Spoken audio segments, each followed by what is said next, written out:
Vanilla planifolia est la principale espèce d'orchidée utilisée chez nous pour produire la vanille. Le mode de transformation est basé sur un savoir-faire traditionnel guadeloupéen. La scarification des gousses de vanille verte avec la mâchoire d'un poisson, l'orphie.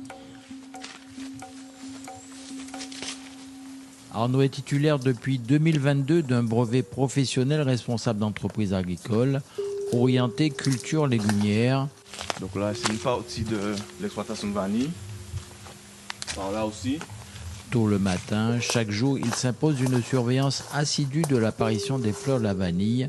Celles-ci doivent absolument être fécondées avant de se faner, ce qui se fait très rapidement. Mais aujourd'hui, pas de fleurs à féconder sur cette partie des 2,5 hectares de terres ancestrales.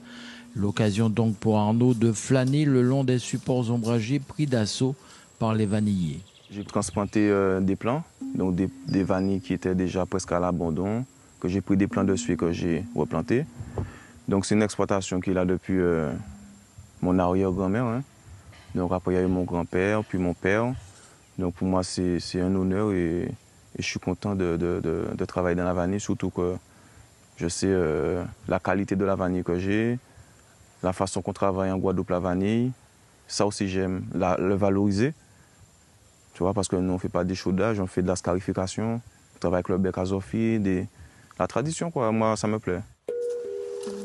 Un plaisir qu'il partage avec Judex, son conseiller administratif, mais aussi technique, un fin connaisseur du vanillé et son exploitation à l'ancienne. Il a été conquis par le parcours téméraire d'Arnaud. L'histoire, ouais, c'est quelqu'un jeune qui est passionné de la vanille et qui a commencé à un projet, mais il a besoin des encadrants pour encadrer. Parce que vous voyez bien, il y a des chimères là, par exemple, nous allons rentrer là, ah ben chimères là, pas bon. Donc il faut tirer des grands qui connaissent voies et moyens, par exemple, pour monter des dossiers, pour mettre des ponts là, pour y traverser les voitures.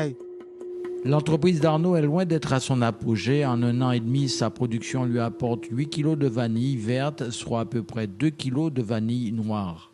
Mais il est confiant en l'avenir et surtout de la voie transmise par ses ancêtres. Pour moi, c'est important de valoriser ce que nos anciens faisaient aussi, parce que moi, je trouve que c'est eux qui avaient tout compris.